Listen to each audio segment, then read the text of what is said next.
সাতক্ষীরার ইছামতি নদী একটি আন্তঃসীমান্ত নদী যা বাংলাদেশ ও ভারতের মধ্যে প্রবাহিত হয়েছে এবং দুই দেশের মধ্যে সীমানা তৈরি করেছে। এটি এই অঞ্চলের একটি অত্যন্ত গুরুত্বপূর্ণ নদী, যার সাথে এই এলাকার মানুষের জীবনযাত্রা ও ইতিহাসের সাথে জড়িত। ইছামতি নদী সম্পর্কে আপনাদের নিশ্চয়ই তথ্য দেই। ইছামতি নদী পদ্মা নদীর একটি শাখা মাথাভাঙ্গা নদী থেকে উৎপন্ন হয়েছে। এটি প্রথমে ভারতের মধ্য দিয়ে প্রবাহিত হয়ে বাংলাদেশের সাতক্ষীরা জেলার দেবাটা উপজেলার কাছ দিয়ে আবার ভারতে প্রবেশ করেছে। এরপর এটি বাংলাদেশ ভারত সীমান্ত ধরে দক্ষিণ দিকে প্রবাহিত হয়ে কালিয়ান্দি নামে পরিচিত হয়। সুন্দরবনের দিকে আরও দক্ষিণে প্রবাহিত হয়ে এটি রায়মঙ্গল নামধারণ করে এবং শেষ পর্যন্ত হাড়িভাঙ্গা নামে বঙ্গোপসাগরে পতিত হয়। একসময় ইছামতি নদী পশ্চিম ঢাকার প্রধান নদী হিসেবে পরিচিত ছিল।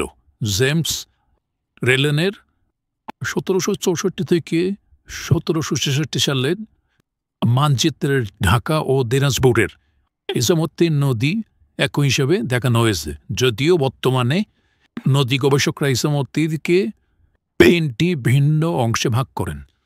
এই 3টি বিভিন্ন সংস্কৃতি ও ঐতিহ্যের ধারণ এবং বিশ্বমিতি বঙ্গোপধ্যায়ের ইছামতি উপন্যাসের বিশ্বমিত বর্ণনা পাওয়া যায়।